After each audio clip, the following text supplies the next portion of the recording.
I'm going to start. If Doug can hop in. So I want to. We have any additions or omissions to the agenda? All right. So like an acceptance of the agenda. I make a motion we accept the agenda as written. A second. Second. That was Doug. Yep. Okay. Awesome. Okay. So then a roll call of the acceptance. Penny, Yes. Jen, Yes. Doug, Yes. Andy, and Richard. Same thing. It wasn't allowing me to unmute. I'm You're here. on. Well, you're on now. Yeah, I got it now. You're pretty loud. Oh, sorry. Okay. And Brendan. Yes. Okay, thank you. Okay, we got through that part. So let's see. I'm going to start with 8 Newell Street. Frank, Yes. it's Richard. I think I need to stay out of this one. Okay. You I guys, was, Richard. I was depending upon Richard's Well, insight. Richard, if you want to recluse yourself in terms of voting, but if there's a question That's fine. of the location, you'll be okay to answer that, I think. Yes, that's fine. Okay, thank you. On July 6, 2020 at 5:15 p.m., the Town Hall of Scituate Conservation Commission will hold a wetlands hearing under Chapter 131, Section 40 of the Massachusetts General Laws and Section 30700 Town of Scituate Code of Bylaws regarding the application of Christopher Wynn to install an in-ground pool, remove old fence, construct paver pool patio, and shed with a deck at location 8 Newell Street, Scituate. Abutters and other interested parties will be invited to attend. So we'll start this with Penny. Oh, we're not going to have a presentation? All right, sorry, yeah. Who's doing this, Bob? No, actually, Christopher Wynn is on the call, so we can unmute Christopher and let him speak to it. Good Or afternoon. he was on the call. Oh, no. Yes, I'm here. Good afternoon. Can everyone hear me? Yes. Great. Christopher Wynn here, and my wife Beth is off to the side here. So we purchased a property. Thank you for bringing up the site plan. So we purchased a property here at 8 Newell Street at the tail end of last year. There's an existing semi in-ground pool in need of repair that you can see in the background of the overlay that was there, and we were seeking approval to remove the old pool there and install an in-ground pool in its proximity in the close location to it. And as you can see, it's kind of surrounded by decks, and the way the property was established is that there's a series of decks that go from building to building that wrap around this current area where the existing pool is right now, and there's an existing chain link fence that is basically the chain link fence is actually closer to the coastline, but we're planning and just having it attached and have connection directly to the decks.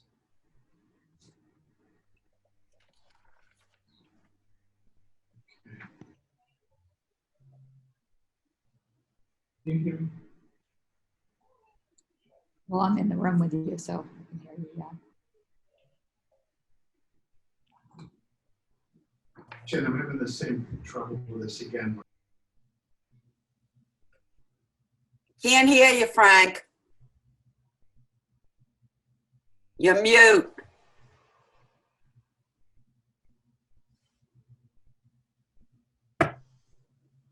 What's going on?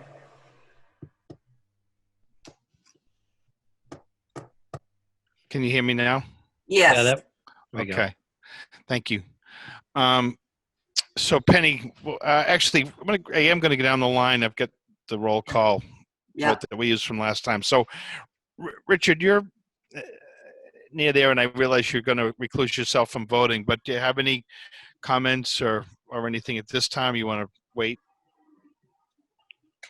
The only question is, I'm a little confused on the pool. I mean, as I'm looking at it, it says above ground pool to be removed, and then it's an in-ground pool, and I'm more interested in what the rules are on it than I am in whether or not it should or shouldn't be. I know the pool from my grandchildren at one time playing in it, swimming in it, but other than that, I just don't know the difference between an above ground, which is what it says it is, and an in-ground pool, and if the rules are different. Okay. So Doug, you have any comments? Not really. There's no really grading.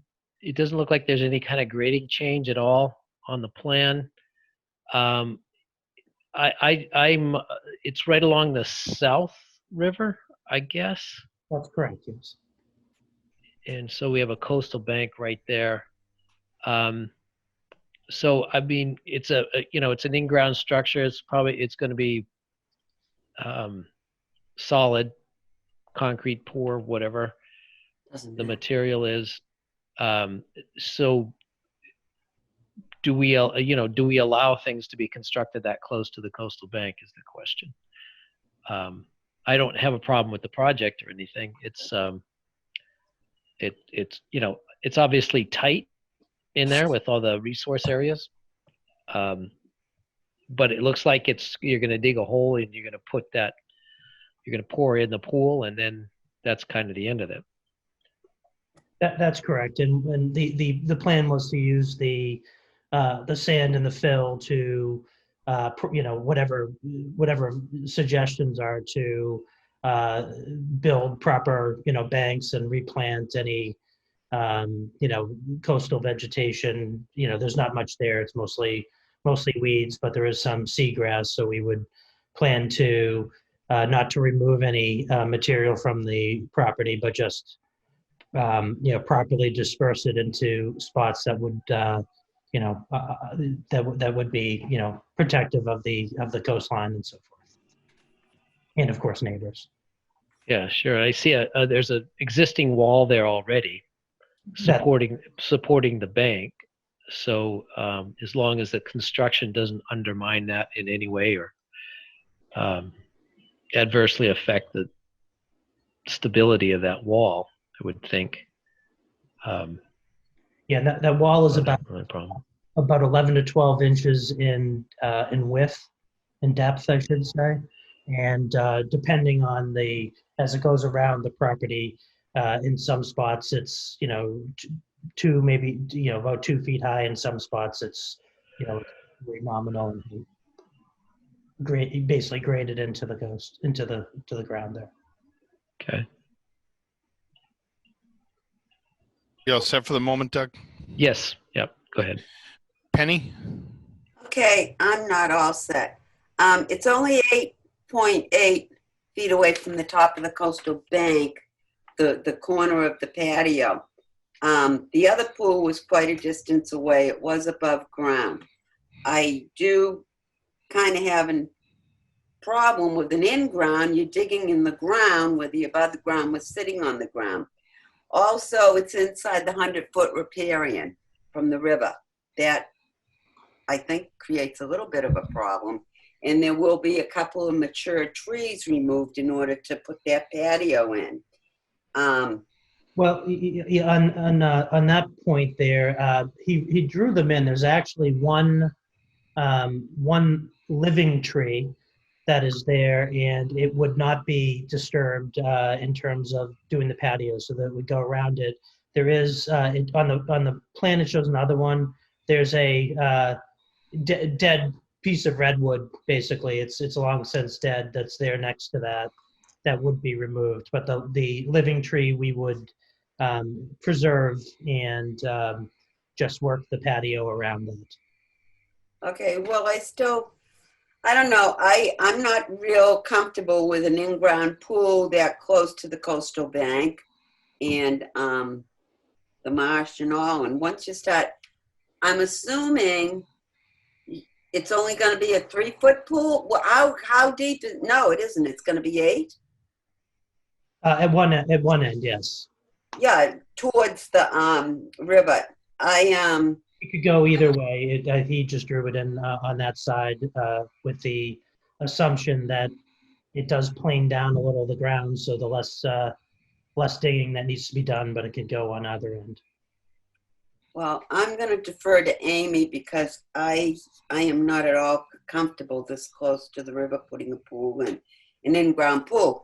And above ground, I wouldn't have a problem with because we're not going in. I don't know if you're going to hit water real quick there, or I'm just and the 100-foot riparian does bother me. So I'm going to defer to Amy and Frank.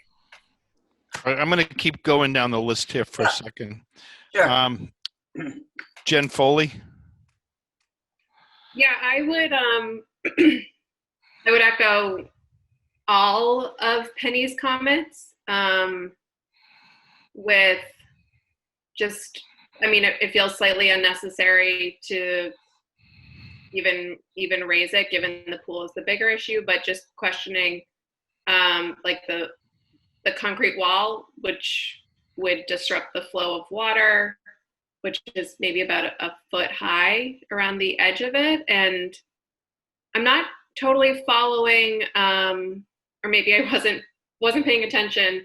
There's the proposed shed on posts. Is that new and the existing building is still staying?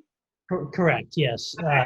So the proposed shed was placed there behind another building. One of the things we're trying to accomplish is just get a little bit of storage, but try to do it in a way that we're not taking any view from anybody. So I'm trying to put, building behind building, Yeah. that we, everybody, the abutters can have as much view of the river as possible. And your other question there with the wall is existing. We're not asking to create a wall. That's Okay. there, and it defined the tide line, or I don't know if it's actually the property line based on another map, but we're not looking to add a wall anywhere. You're using an existing. There just happens to be an existing wall that's already here on the property where we weren't adding a wall or changing or altering a wall. And you're just using that to kind of define the patio area. Yeah, it was just Okay, got it. The engineer just Okay. necessarily put it on there. So that I can understand that it it felt a little bit too perfect for it to not be existing. So thanks for that clarification. Okay. Any other comments, Jen? No, I echo Penny's sentiments, so I defer on that. Okay. Andy? Yeah, I lost the plan here on my screen. But just, are we decreasing the size of the decks in this plan, or? We were not going to alter the decks in any way, Okay. other than just we're trying to determine where the steps will come down. We're going to replace the steps down to wherever wherever it makes sense given the placement of anything else there. Okay. But there won't be any alteration to any decks. Okay. That's all I have. Okay, Brandon? Okay, but the proposed paver patio that's all new. Correct, and Okay. and certainly we're open to that being structured in any way. So the pool, I don't want to call him the engineer, but the pool construction person was suggesting that the pool be slightly elevated above grade, and then just have a paver patio that comes along so that it doesn't impede the flow of water, but also that we're not setting it up so that once a year I've got to drain it and have it and flush out river water, of course, as well. Okay, so how high would that patio be? 12 inches. 12 inches? Well, that's what the plan says. That's what he put in the plan, yes. But of course, that's all that is flexible. Okay, if no other questions. Could we go back to Jen's question, Frank? On the concrete the- wall. Yes, no? On the concrete, Okay. sure. There's two concrete walls. There's an existing concrete wall right on the coastal bank. And then there's a new, I believe, it has to be new. Around the patio is a 12-inch concrete wall to keep the patio in place. So there's the existing one, Jen, at the outer edge of the property, I'm assuming. Yeah. That's been there. And Yeah. then, but there will be a new one around the whole patio, 12 feet high, 12 inches high, I'm sorry. Well, It wasn't intended to be a concrete wall there. It was just going to be stack block pavers, but two 6-inch pavers, one partially buried to get it to whatever the height was there. So it's not a permanent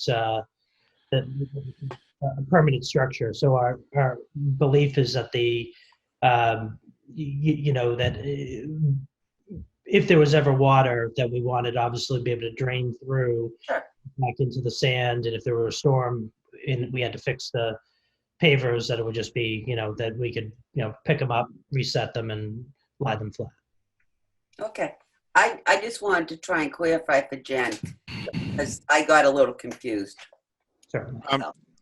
I just have a question, actually, I'm going to defer to Doug. Just looking at this plan, it looks to me like the existing elevation in that corner closest to the coastal bank is 8 feet, so that wall would actually be 2 feet above grade. Yeah, if they build the top of the wall at 10 feet, Which is then what's proposed. at that far corner, it would be exposed, but they're not proposing any grading to go around that. Right. So it would just be, an exposed 2-foot wall. I guess It might be better actually to grade that and put some kind of vegetation there instead. That was what I was saying a few moments ago. The fill that comes out of the sandy fill that comes out of the hole, we were planning to grade and plant vegetation around the pool and around that coastline, however best recommended.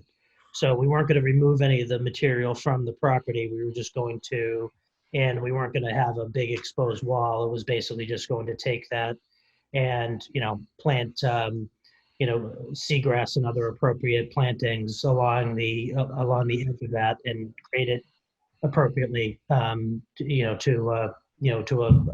a pitched grade back to the wall. Yeah. And I'm not suggesting that you do anything different. I just wanted to make sure we were clear on that. And I just also, Jen mentioned the shed. So that in addition to the pool, there's a proposed expansion of the garage, I think, or a shed. There is no. It's actually a separate building, and he's put it behind an existing. So there's an existing external building that's connected to the deck. Right to, if you're looking at the left side of the plan, you'll see a ramp and the existing deck, and there's a building right there. They were proposing the shed. I think he had actually had it in two different spots. One is either behind this building or one of them right behind the other building, which is about 30 feet to the rear of the property, top of the page. And really, the point was we could put the shed either place. The preference is to put it in the plane of another building so that we don't take view away from any neighbor. Okay. And there won't be any power or utilities. It's just going to be, it'll be raised so that flow can go under it. But the goal was, literally to have it to, places for, bikes and paddle boards and stuff like that, just to be able to stick stuff out of the way and out of the rain. So sorry about that. If it's on posts, so are you driving posts in there? We weren't necessarily thinking we had to drive posts in, but rather, since it's not going to carry a heavy load like a house, we didn't think it would need pylons, but more 6x6 timbers dug in and then tamped into the ground. So when I'm looking at this plan, it says proposed shed on posts, and the arrow points to a structure that's about half on the existing septic tank. And then there's an outline of what looks like another building that's closer to the resource area, and it's sort of like with a 50-foot buffer zone line. So that's not a building. That might be an alternative location. Am I? Correct. The ideal location would be the place that is closer to the resource area, tucked up in that front corner of the Okay. property. So if you're looking at it at the top left corner of the property, inside, and it could fit inside the, to the inner part of the zone that you had mentioned there previously. Got it. Okay. That's just not labeled or anything. Maybe on the plan it should have said alternative location or something. Amy, do you want to jump in here? Yes, I do want to jump in. Yeah, so, I mean, we appreciate the desire to have such a grand improvement on this property. It's a great location right on the river, with, these coastal resources. We have clearly Hummerock Barrier Beach. We've got coastal dune, land subject to coastal storm flowage, and riverfront. So those are, your jurisdictional regs for this project and what you would need to evaluate the project pursuant to those regs. In particular, the riverfront regs, or 310 CMR 10.58, is really going to, I think, drive what we should or should not or can and cannot do on this project in the inner riparian zone. Additionally, as the commissioners pointed out, the solid wall around the proposed structure is probably problematic in land subject to coastal storm flowage. One of the questions just reviewing the NOI is, there was a wetland scientist report. It was a one-pager, but so Chris, who was the wetland scientist? It didn't say when or who it was, I don't believe.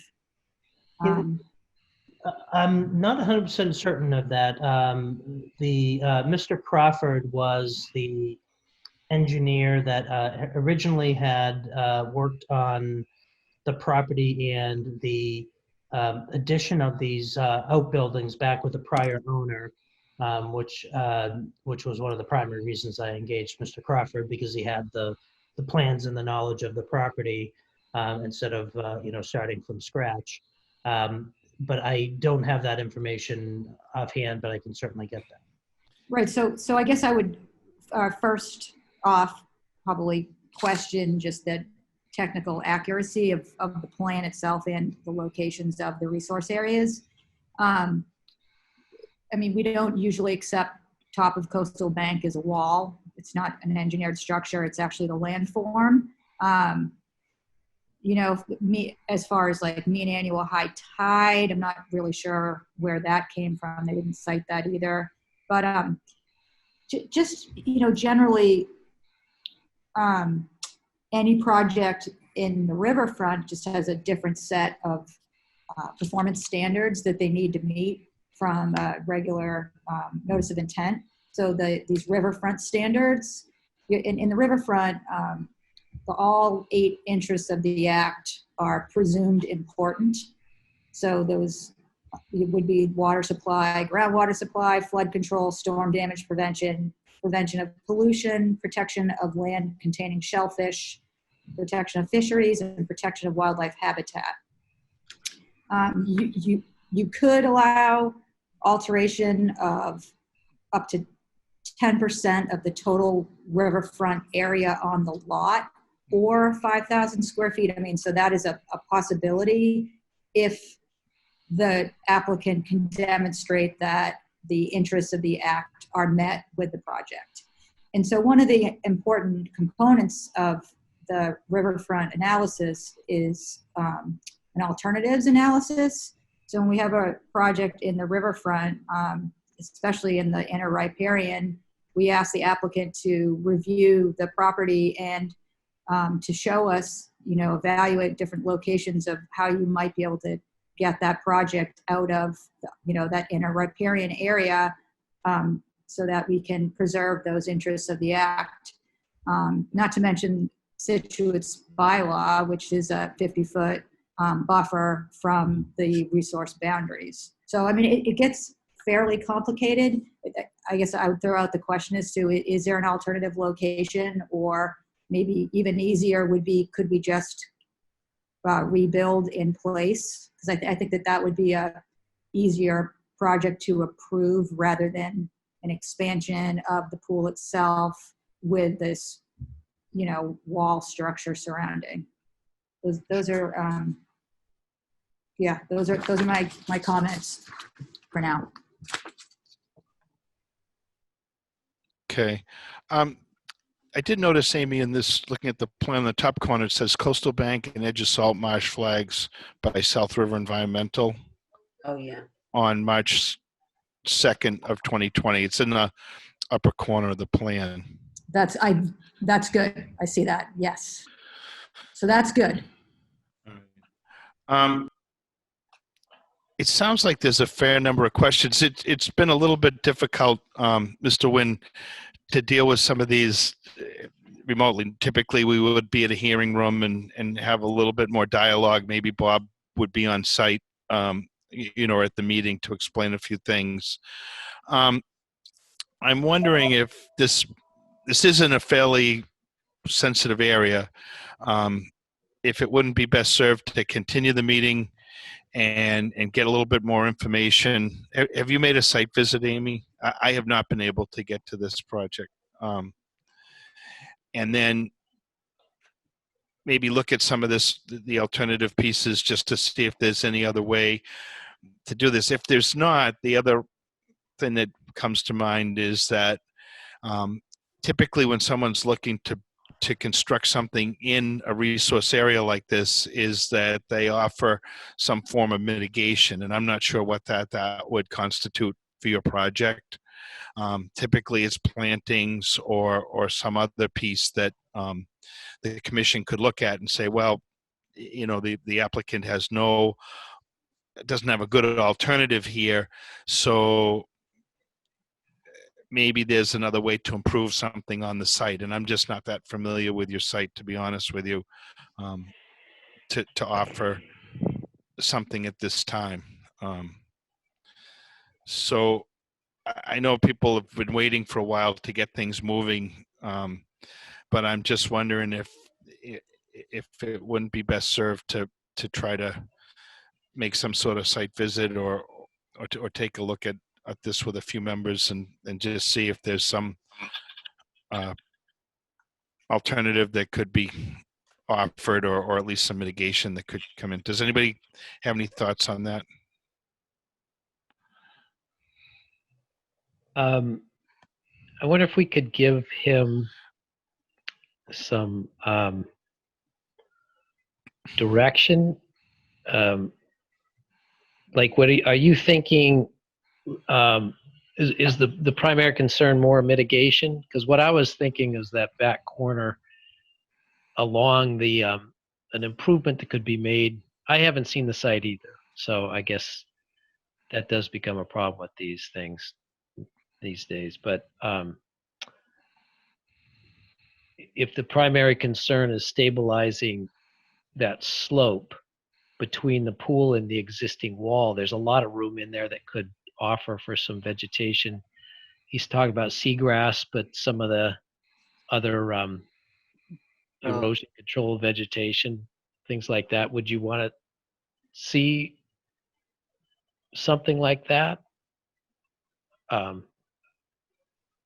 Well, I just looking real quickly at this, Doug. I'm a little disappointed that we didn't get any feedback from DEP when they issued a number. I mean, it's in riparian zone. There's a bunch of things. I think this was maybe submitted during times when the office wasn't well staffed. Yeah. So Yeah, actually, Frank, the DEP comment letter did say that they've issued a number with no comments, but noted the number was generated without a technical review by the department.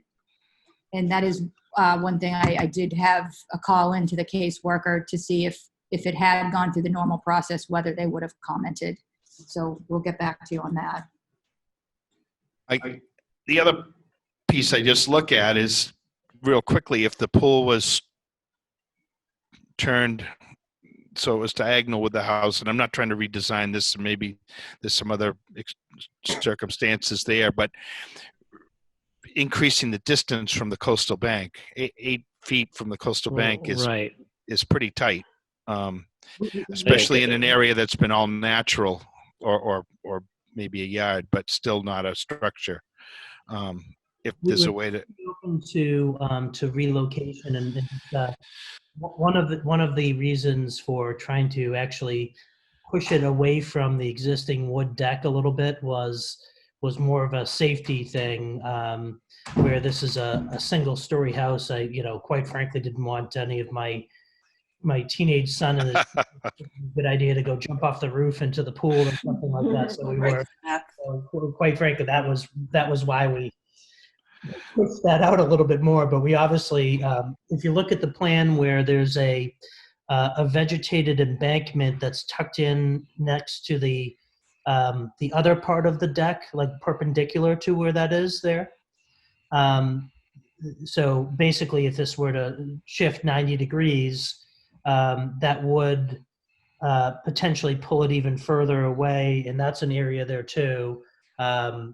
We're certainly open to any and all ideas, and the patio and the location of the patio. It doesn't need to be that size. We have an ample amount of deck, so we just kind of went on initial recommendations of those that were Bob that was drawing up the document. But the patio itself can be scaled down.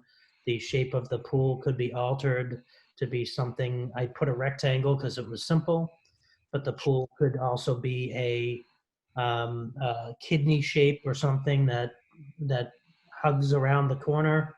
There's numerous things that we are open to doing.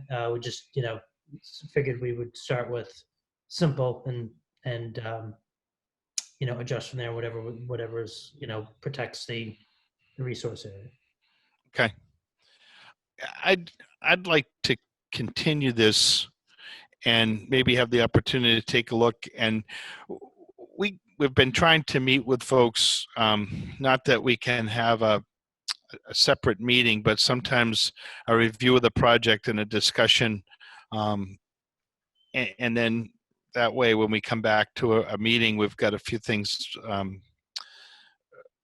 resolved, or at least clarified, so that the commission members can have the opportunity to review it again. I'd like to get a motion that we continue this to. I'm sorry. Is there any butters to this? Any other interested parties that would like to speak to this project?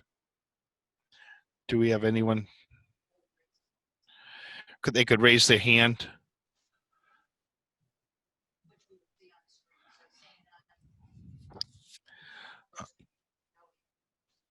Okay, so we don't have any other participation on this project.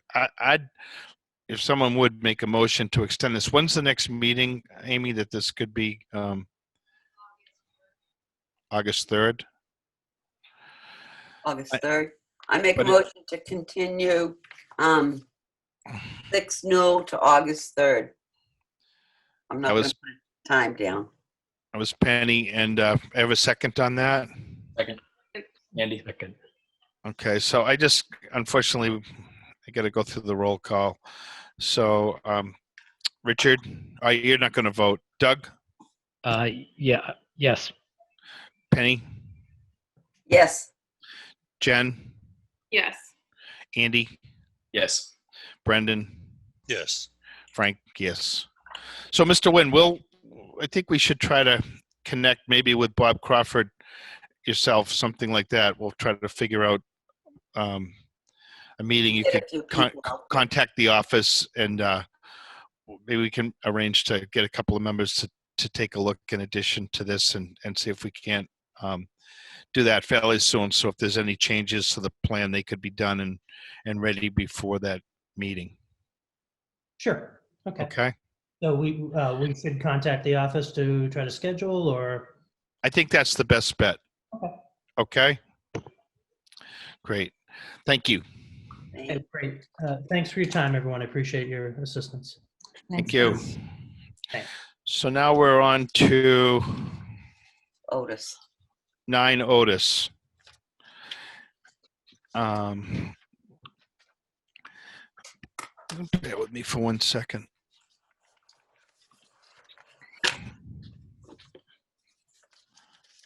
Did we already open that, Amy? Did we already open? No.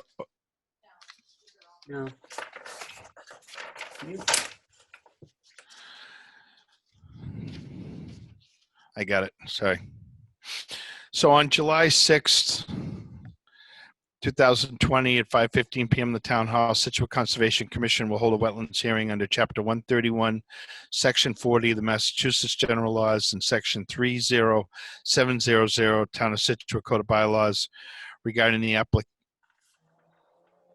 of Thomas McCarthy to raise and rebuild a single-family dwelling and all related appurtenances on location at number 9 Otis Road, Scituate. Abutters and other interested parties are invited to attend. Information to access virtual meeting will be available on the website. So,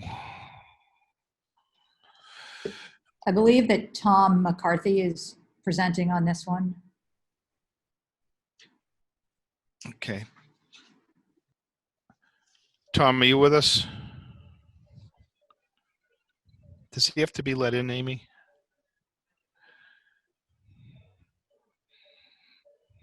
Have to be unmuted, but I'm not seeing him. Is he that phone number, do you think?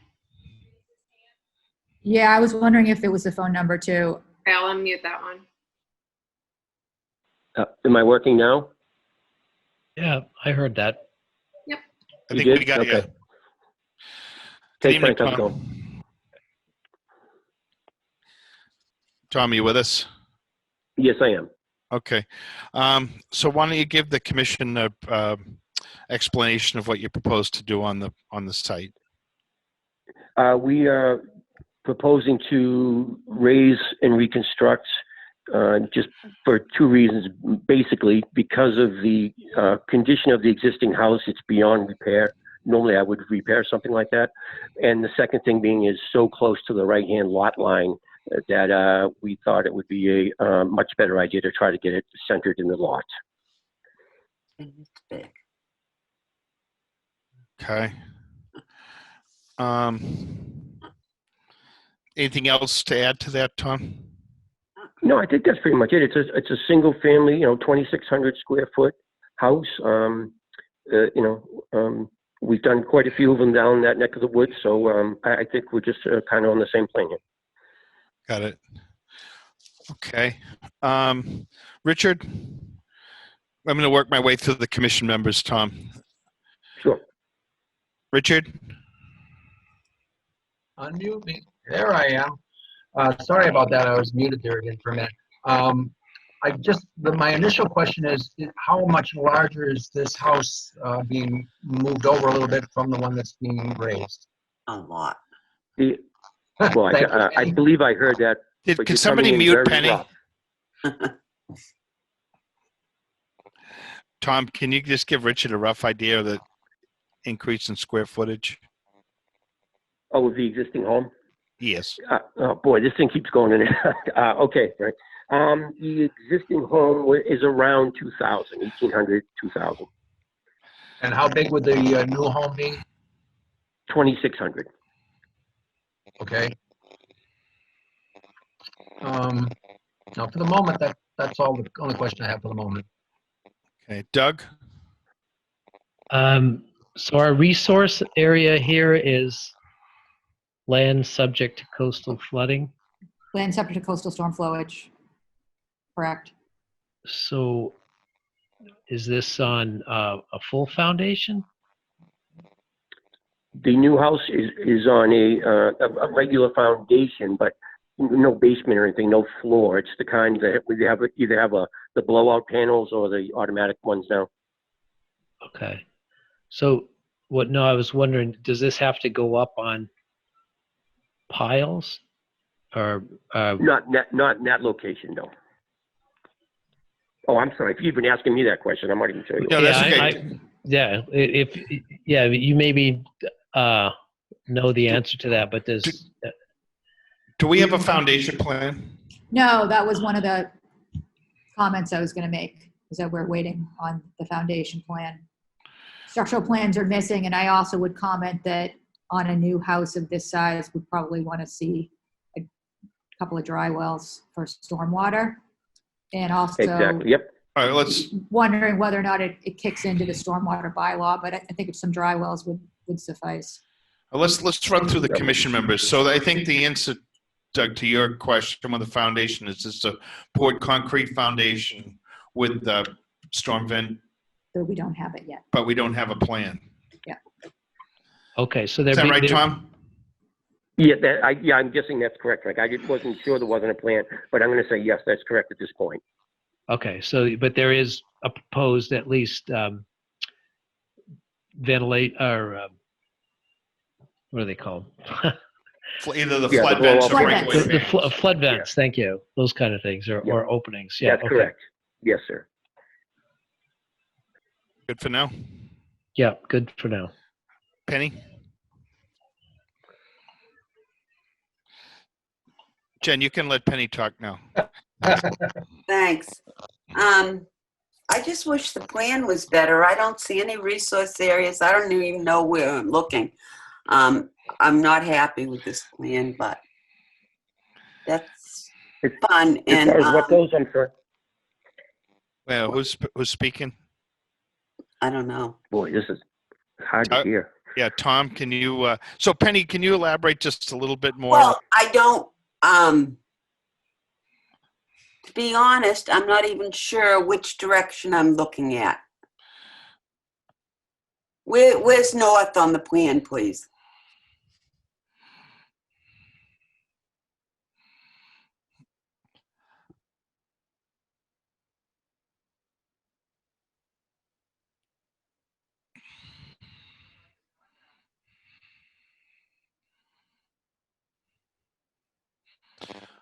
Well, my guess is north is the right-hand property line, but I don't have an arrow.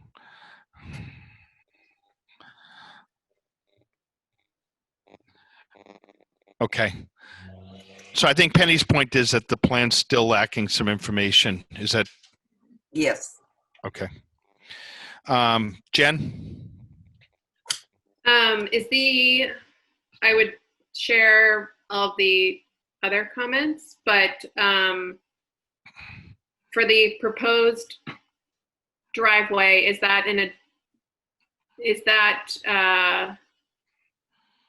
there's no existing driveway, so this would be, what material is that? Tom? Can you hear that? He's been muted. I did. Hold on a second. Who's muted? Boy. Can you hear me, Frank? This is Tom. I can hear you now, Tom. What happens is my phone keeps going, you're muted, you're unmuted, so that's why I'm having a little bit of trouble here. Sure. So the question, Tom, was what's the proposed surface for the driveway? Yeah, we don't have one yet. Whatever the recommendation was, I mean, whether it's a pavement or crushed stone or whatever was requested, Frank. Okay. So that would be another kind of helpful detail for the plan. Okay. Yes, I'll make sure the engineer gets all this, what you're feeding back to me, yes. Okay, great. Anything else, Jen? Not right now. All right. Andy? Is Andy been muted? Do you know? I'm okay for now, Frank. Okay. Brendan? I'm fine for now, Frank. Okay. Amy?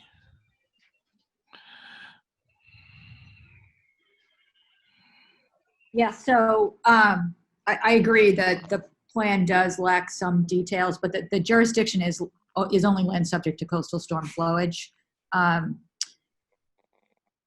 I think you should definitely get the structural plans and get the details that you've requested, and with a detail for some dry wells for the roof drains, and probably continue to hearing date in the future. Okay. Is there anybody in the audience? Is there anyone that would like to speak to this project? Do we have any would like to could raise their hand? Do we have any other callers, Amy?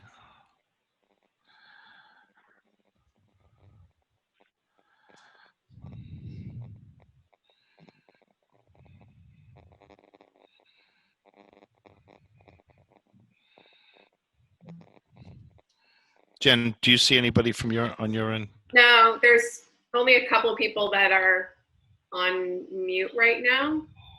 Donald, we know who Jeff Hassett is. We know who Jeff DeLisi is. John Glover, and Sally's iPad doesn't have any audio, so I'm not sure. But it's probably good. Okay. All right. So Tom, I think you got hopefully you got the gist of this. And if you haven't, we can certainly discuss it outside of the meeting. But I think getting Bob to do some real basics, like indicate a northern arrow, delineate the driveway, look at a little bit of the drainage. We need to have something for a foundation plan. I've been by that property a lot. I know the condition of the existing home. I don't question that it's a tear down, and certainly getting it off the property line is a plus in my mind. But we need to get that additional information to move forward. Yeah, no problem, Frank. Okay. So do we want to continue this to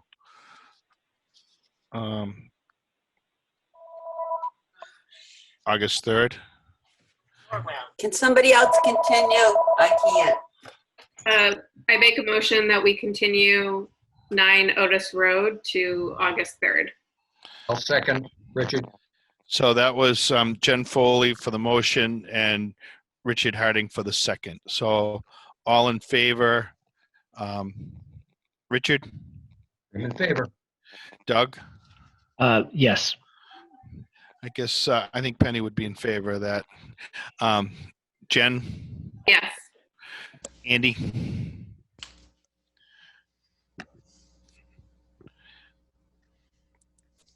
Is Andy muted? Yes. Thanks. And Brendan? Yes. Frank, yes. Okay. That's for August 3rd. All right. We're on to 11 Manchester Street. So on July 6, 2020 at 5:15 p.m., the Town Hall Scituate Conservation Commission will hold a wetlands hearing under Chapter 131, Section 40 of the Massachusetts General Laws and Section 30700 Town of Scituate Code of Bylaws regarding the application of John and Elizabeth Glover to elevate a single-family dwelling at location 11 Manchester Street, Scituate. Abutters and other interested parties are invited to attend. Information to access the virtual meeting will be available on the agenda posted on the website. So who's presenting this? I'm going to unmute Donald, whom I'm thinking is presenting. Can't hear you, anything. Is Mr. Glover, John and Elizabeth Glover? Oh, John. Yeah, sure. He is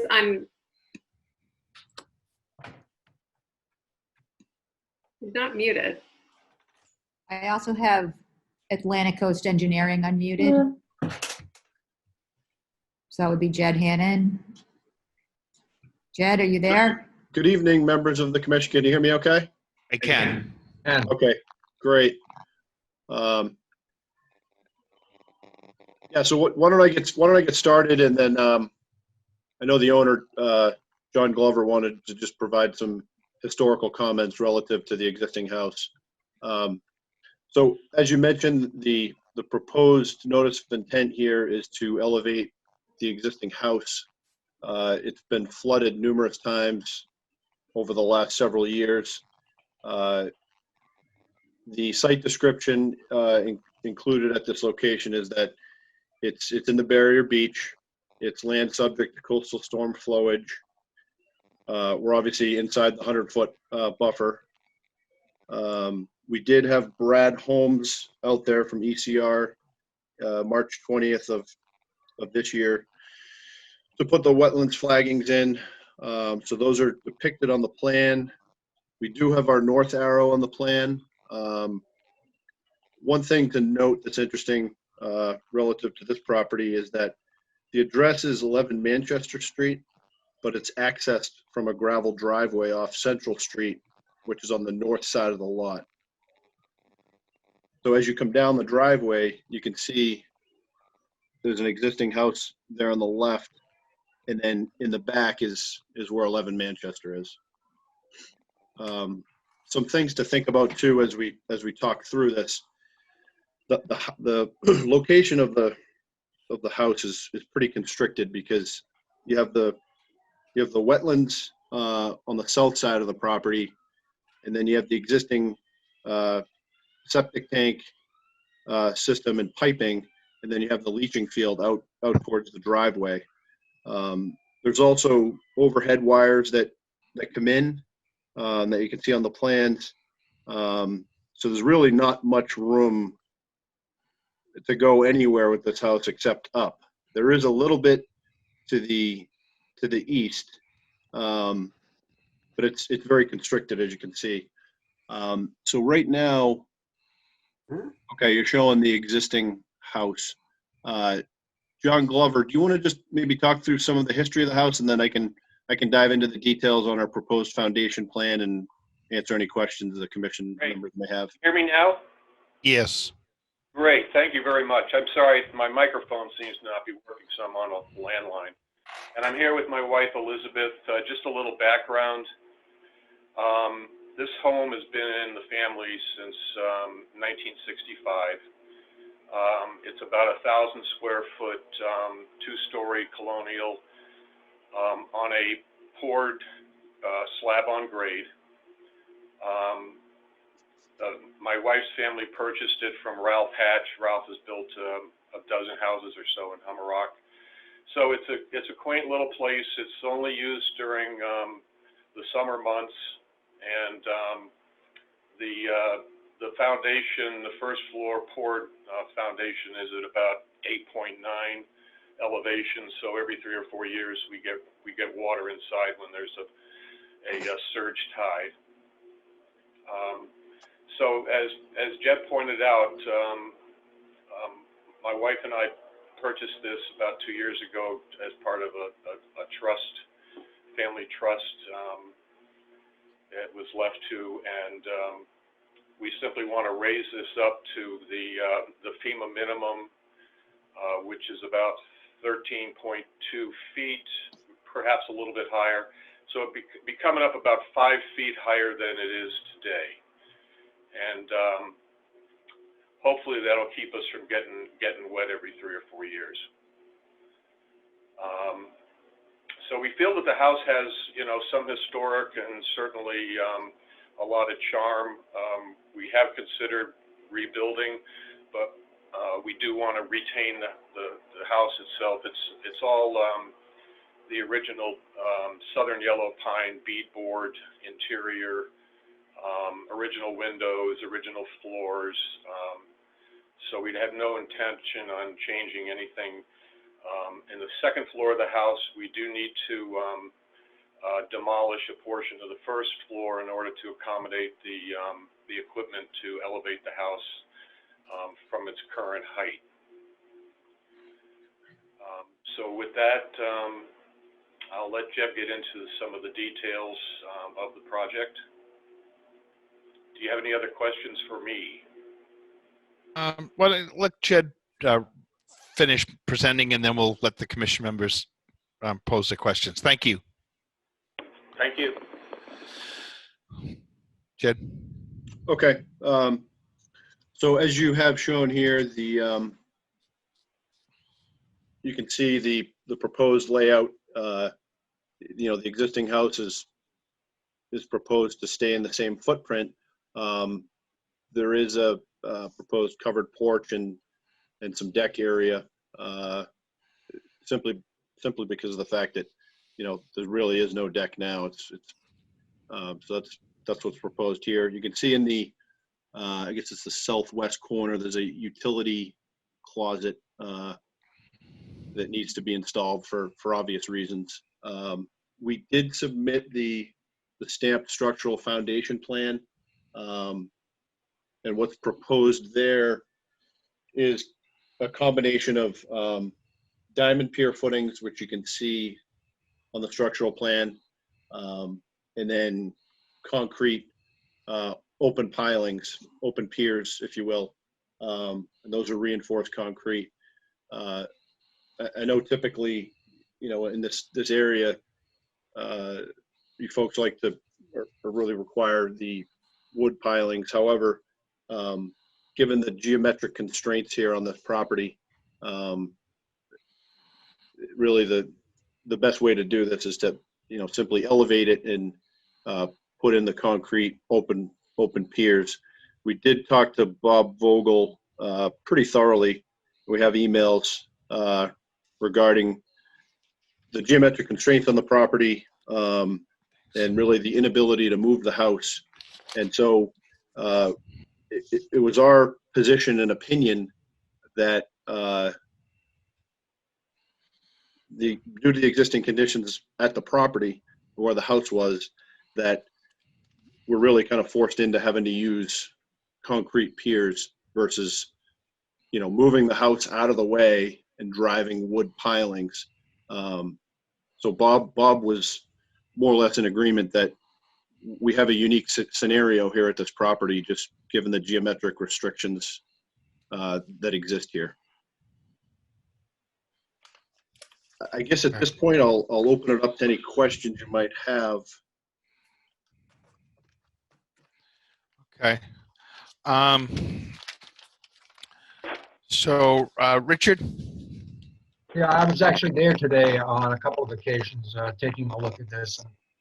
In addition to all the things that have already been mentioned, there are also trees that are in the way, and if they ever tried to move the house, the trees would have to go. So I certainly couldn't see how they could literally move the house and do anything else than what has been stated. And it is a really nice location and a nice house to have, and it's nice that they want to keep the same atmosphere about it. So far so good as far as I'm concerned.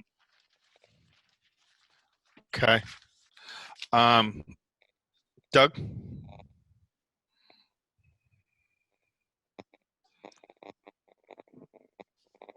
Is Doug muted? Yeah, I had muted myself.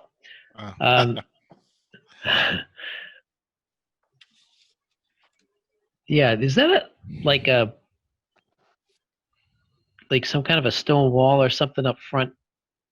Well, I say up front, but on the marsh side of the house right there, that I can see it hatched in line right there. So there's an existing stone retaining wall, which is depicted in red, and that's an existing. Okay, that's yeah, what that's I'm an looking existing. at. All right. Yep. And then just to the north of that is where the proposed hay bales would be. Okay.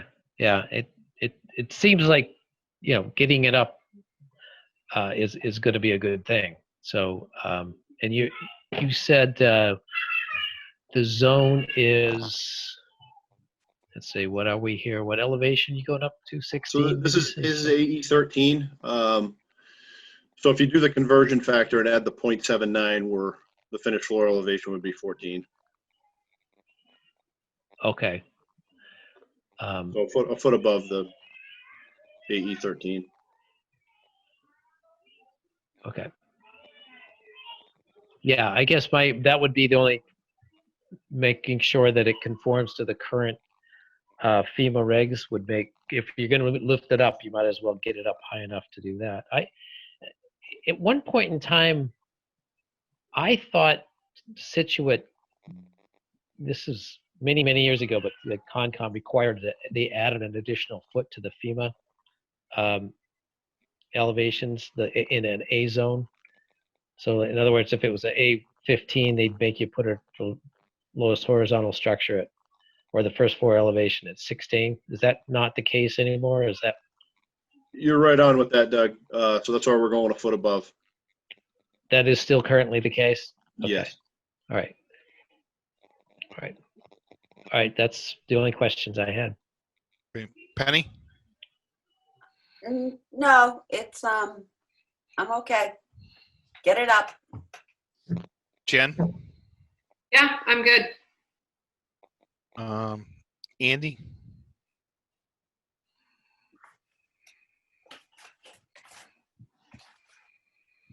I'm good. Okay. And Brendan? I'm good, thank you. Is there any, Amy, do you want to speak to us next? Sure, just real quick. So DEP did not have any comments on this one. Jurisdictionally, it's barrier beach, coastal dune, land subject to coastal storm flowage, and riverfront. Yeah, just, I mean, I think it's clearly a good project too to get up and out of harm's way. Just with respect to the structural plans, just as long as they would be compliant with something we could issue and with an order with the entire structure on open pilings without footings, with lowest floor at or above BFE.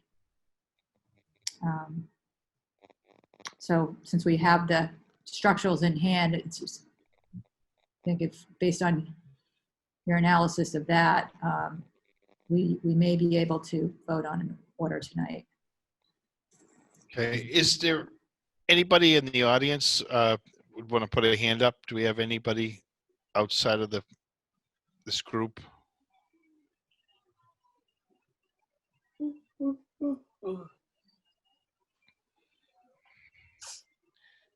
Jen or Amy, you seen anyone? Okay. I've got a few questions. So the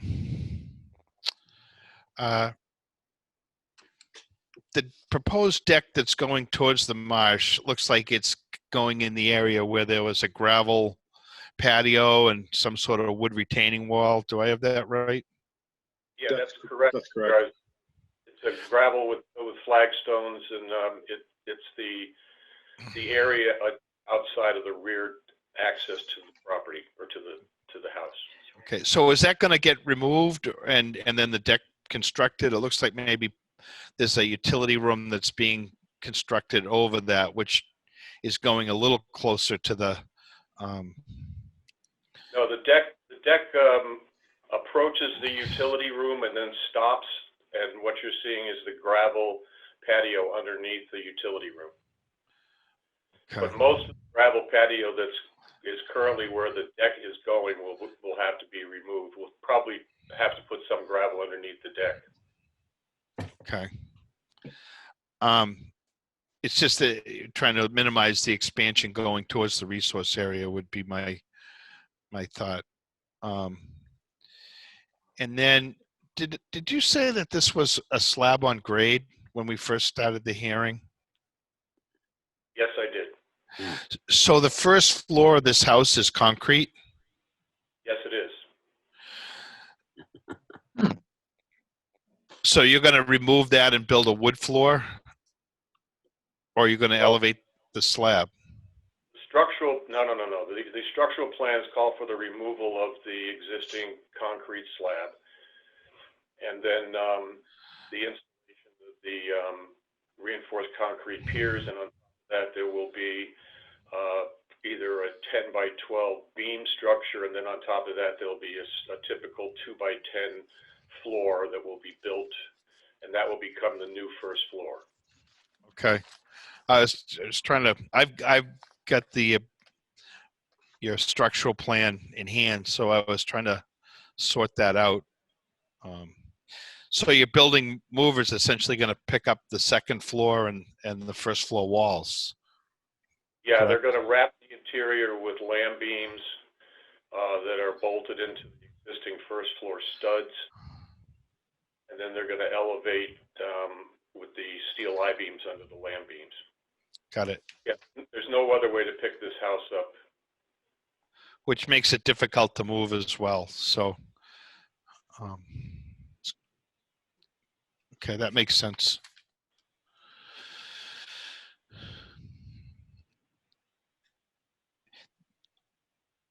Is there any, do we need any detail or just anything in the orders, Amy, for restoring the yard or anything like that? I'm just, Richard, you were on the site. Yes, I was, and actually one question that just came to mind, I don't know there's a big one, but I assume we have, that the abutters have been notified about this. Yes. Yes, they have. I have the green slips and I'll bring those by the conservation office. Well, the only reason I even mentioned, I think there's probably only 2 or 3 of them, but they're pretty close and they're going to be affected by all the activity. So that's the only reason I mention it. As I said before, I think it's a great improvement for this particular house in this particular location. It's kind of a unique location that most people won't even know that exists. And I've been here a long time, and it's really the first time I've noticed that house today. Okay. Thank you. So I don't think we can't, it's the reason why we can't close this evening. No. Okay. No, I mean, there's a few things like we don't do hay bales in Scituate or the silt fence. So we are in our orders are the requirement to use mulch sock. No problem. But we don't need Okay. a revised plan to make that change. Okay. All right. So I'll take a motion to close. I make a motion to close. Have a second? Good seconds. Who made that second? Richard? Okay. So all in favor, Richard, Aye. Yes. Doug, Aye. Penny, Yes. Jen, Yes. Andy, Yes. Brendan, Yes. Frank, yes. Great. Well, good luck with Very your much. project. And Jen, I would ask you to stay in touch with the office. We'll get those orders and review that sort of thing with Amy. Absolutely, will do. Thank you. Great. Thank you very much. Good evening. Good evening. So the last hearing is 4th Cliff Estates Road on July 6, 2020 at the 5:15 meeting in the Town Hall. Situate Conservation will hold a wetlands hearing under Chapter 131, Section 40, Massachusetts General Laws, and Section 30700, Town of Scituate Code of Bylaws regarding the application of David and Katrina DeRubo, sorry about that, to extend the existing gravel driveway and install crushed stone trench and border retaining wall at location 4 Cliff Estates Road, Scituate. Abutters and other interested parties are invited to attend. Information to access virtual meetings will be available on the agenda posted at the town website. So who's presenting this? All right, And thank it's you, Frank. Jeff Fassett. Yeah, Okay, Jeff Jeff. Bassett here with Morse Engineering on behalf of the property owners. Good evening. Good evening. So we filed a notice of intent here at 4 Cliff Estates Road, and the property is about a ½ acre in size. It's developed with a single-family home, and on the left-hand side of the house, so on the left-hand side of the page as well, is a gravel driveway. Yeah. The resource area is a salt marsh, being the blue line. The 50-foot buffer is in red, and the 100-foot buffer is in green. And the reason we're in front of you is the DeRubos bought this property in May, and they found that the side entry garage, so right in the area where it's labeled gravel driveway, Right.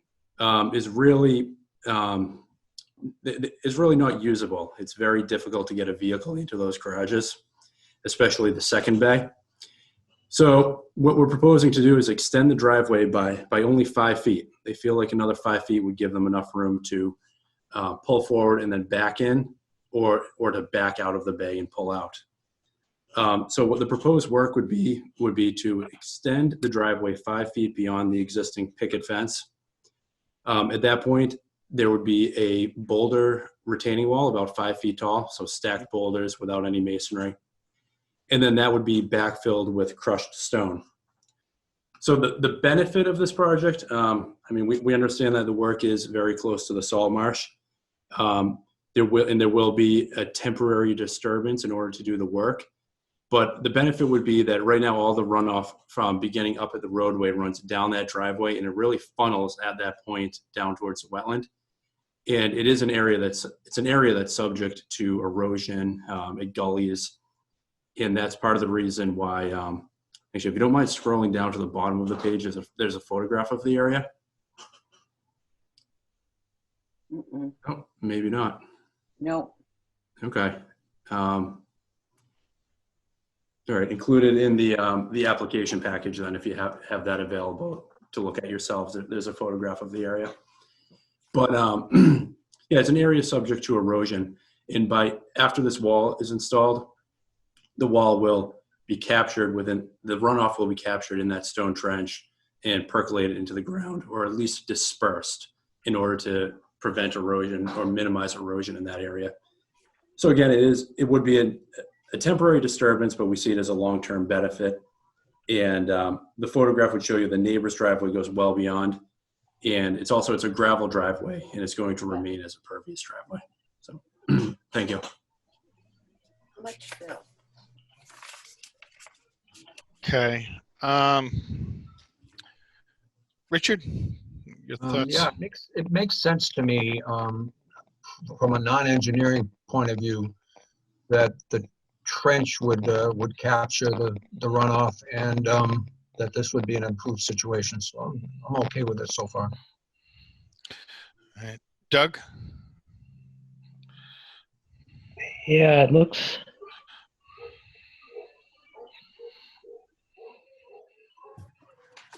It's a small lot of slope to the back of that, but it looks pretty straightforward.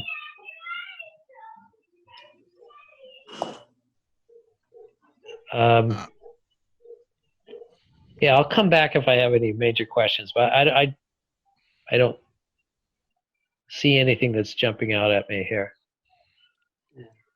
Okay. Penny? Jeff, I do have the photo here in front of me. So you're just like going 5 feet back from that picket fence. Yeah, exactly. You don't have to bring any fill except the gravel in? Well, the grade falls off at that point. So there will be a boulder wall built at that point.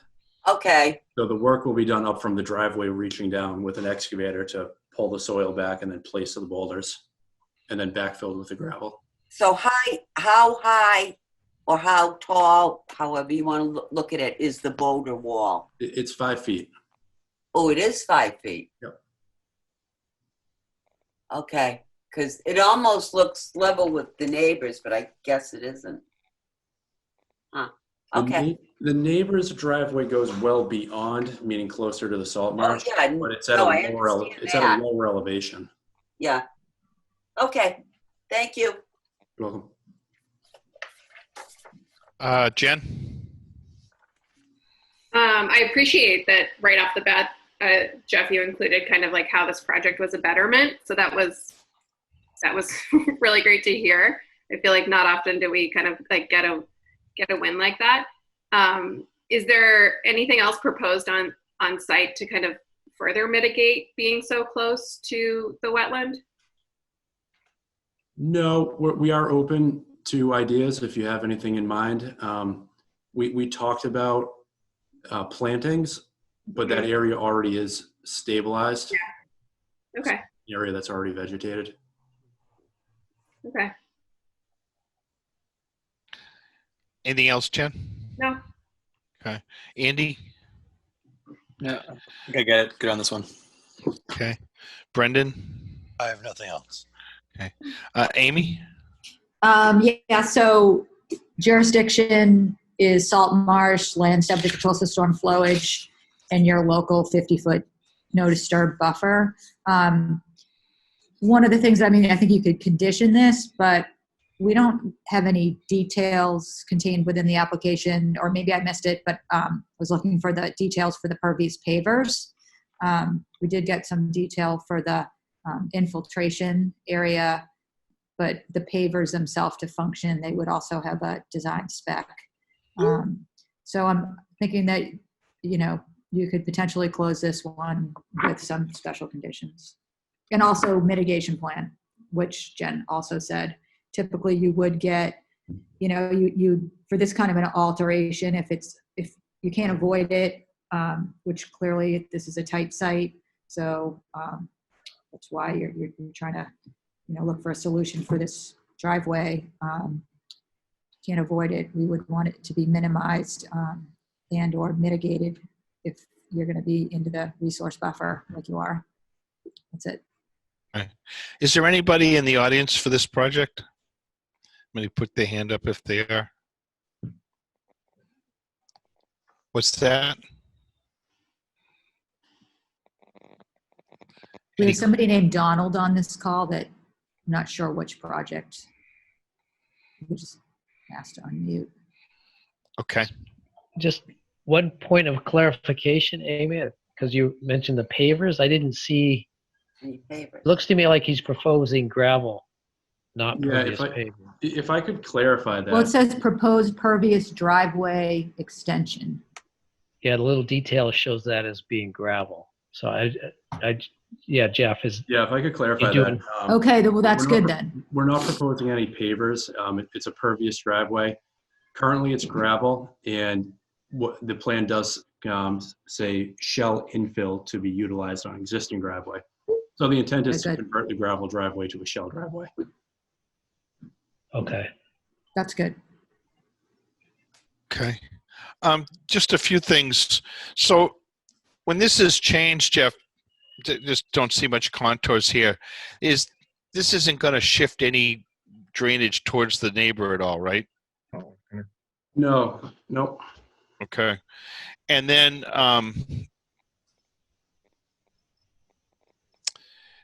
is there anything like on the other side of the fence? Are there any invasives, frags, anything that that might be mitigation? Any cleanup or anything that could be? I honestly haven't made it to the site, but they have a fence there that sort of breaks them from the marsh, and I'm not sure if there's anything in there, even a cleanup of it or something like that. I don't know. So it's somewhat low brush. I didn't notice any trash. If you're looking for mitigation plantings, maybe right at the base of the stone wall between basically between the erosion barrier and where that stone wall is built, we could plant blueberry bushes or rose bushes, something along those lines. Okay. So like that picket fence, I'm assuming that's going to get removed and then maybe extended over to the retaining wall or something. Exactly, yeah. Okay. Well, I think if we can come up with something simple for some plantings at the base of that would certainly go a long way to help. Okay, we can do that. Okay. Anybody else?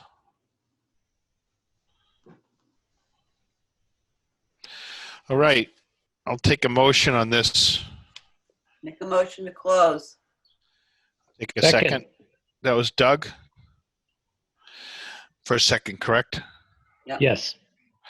Okay. So Richard Harding, Yes. Doug Alberg, Yes. Penny Scott Pipes, Yes. Jen Foley, Yes. Andy, Yes. Brendan, Yes. and Frank, yes. Great. Thank you. Great. Thank you. Thanks, Jeff. Thanks, Thanks. Jeff. Good evening. Actually, Hey, Jeff, Yes. when you're still on, have you heard back from on the Crosby piece that if they seeded that wetland? I haven't heard, and I haven't been back there in a little while either. If you have a chance, I'll try to reach out to Brad, but if you happen to be speaking to him, if you could just ask him if that's if that was seeded, or I almost want to take a look and see if anything sprouted there. But we Okay. could- Yeah, I'm gonna reach out to him to do the planting plan we just talked about. So I'll ask him, and I can probably stop by in my travels at some point this week. Appreciate it. Good. Thank Frank, you. Yes. I was there last week, the end of the week. No, it hasn't been planted. It's still very wet. There's Okay. still water. Okay. Thanks, Penny. Okay. Amy, what else do we want to address? You want to give us an agent's report? Well, so we had 181 Edward Foster on the agenda, but we are going to move that to the next meeting. And as far as other business to discuss, I don't know, Frank, what do you want to discuss tonight? We just, we talked about the possibility of adding a meeting next week. Yes. We've just got a lot of smaller projects that folks are anxious to advance. They've been held up through not having meetings and whatnot. And it kind of gets cumbersome trying to have too many all at one time. And we appreciate everybody's time constraints. I can hear some family in the background that sure there's other things to do, but would enough of you have some time next week to hold another meeting? Frank? Richard? I can, yes. Doug? Yeah, I can do that. Penny? I can't do it Monday night. I have CPC. I could do it. We weren't proposing Monday night, so we were proposing the 14th, Tuesday. Fine.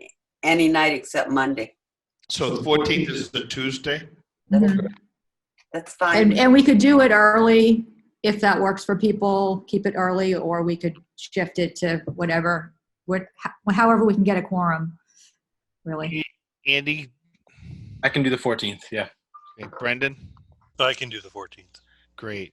Or why don't we'll shoot some email out and see what works for timing, and I really appreciate everybody doing that. I also was glad that Brendan, Andy, and Penny, we had a chance to do a site visit on a couple of things last week. I appreciate everybody taking the time to do that. Sometimes getting a chance to look at a few of these projects in advance moves things along. So we certainly appreciate that.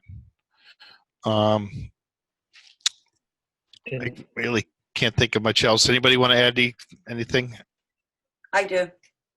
I knew that. Well, why'd you ask?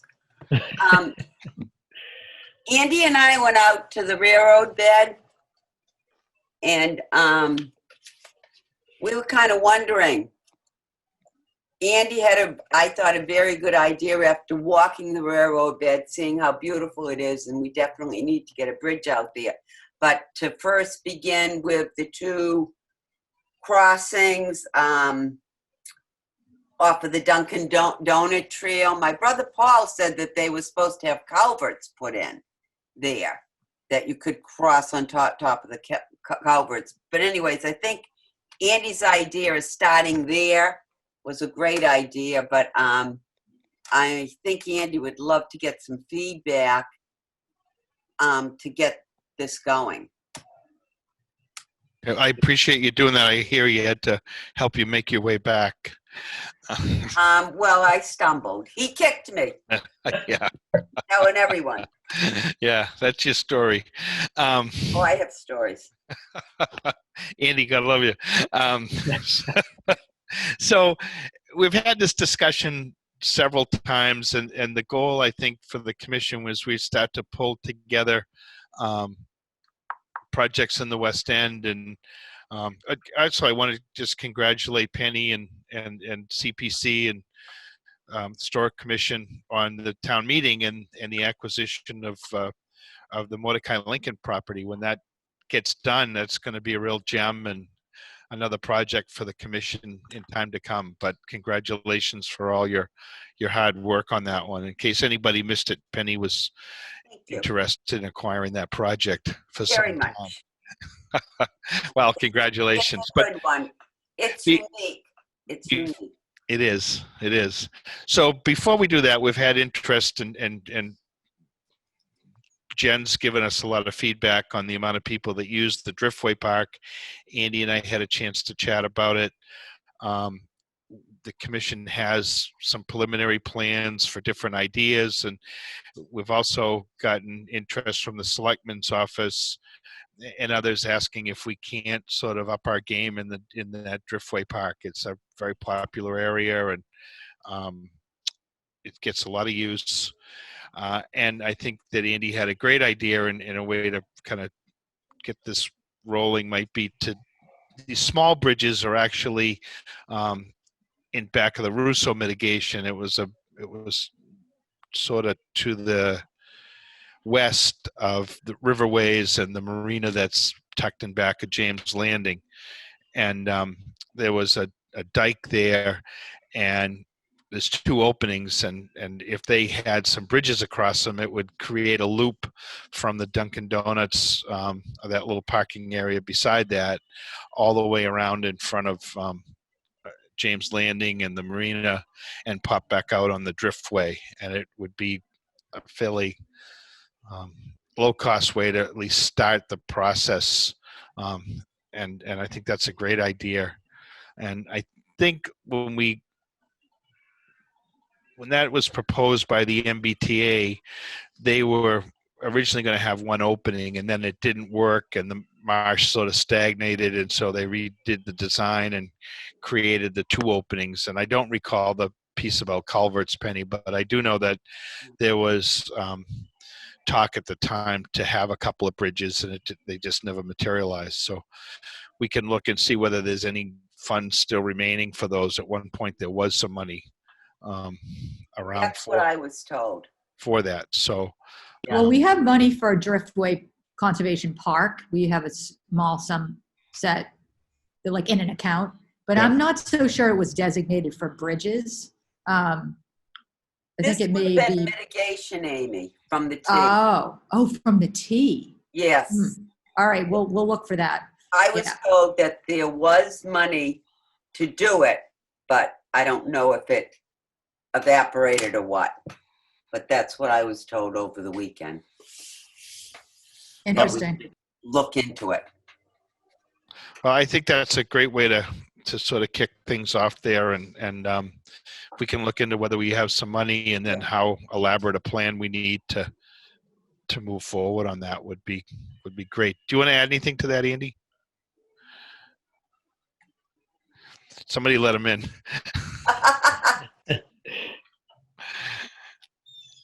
Either Jen or Jen. I just did it. I'm back. All right. Yeah, no, I mean, the opportunity to get out there with Penny was great. I mean, I think it's a shame right now that people can't get out to the rest of that railroad bed, because it's a pretty unique spot. So I think the big one is to get a bridge over the Herring Brook, but if we can start with those two bridges, and I know, Frank, you and I have talked about maybe freshening up the picnic tables and that kind of area, and maybe looking at some of the parking on the field. So there's probably 4 pieces to the whole project that we can prioritize. So maybe, Amy, if we talk about some of those other funds and see what we have and start to put together a plan, that'd be great. Yeah, no, and I think that a meeting, like whatever, a group meeting, not the full conservation, but if there's other interested parties that want to be in on the design. Like I know Mara Curran had voiced interest last week in the park. She's interested to know what we have up our sleeve. And as far as, a possible CPC fall item, we would need to work rather quickly to put that in. But of course, Penny can guide us in that department too on those timeframes. We gotta wiggle very quickly for the fall. I can give you a date next week. Something would have to be in, okay? Okay. Are there a couple of volunteers from this group who would want to be on that smaller? Yeah. I'd be happy to be involved. I'm so excited by the idea that some of those projects could become reality. So help. Okay. That's Jen. Penny. And I'll help. Well, good luck, Andy. And my mother wants to help, Andy. Okay, good. Awesome. want to be part of it. Okay. Sounds good. Thank you so much. Anybody else want to add to that? I think that's it. I could take a motion here. Make a motion to adjourn. A second. Second. So that was Penny and Jen. All in favor? Richard? Agreed. Doug? Aye. Penny? Yes. Jen? Yes. Andy? Yes. Brendan? Yes. Frank, yes. Thank you all very much. Have a nice evening.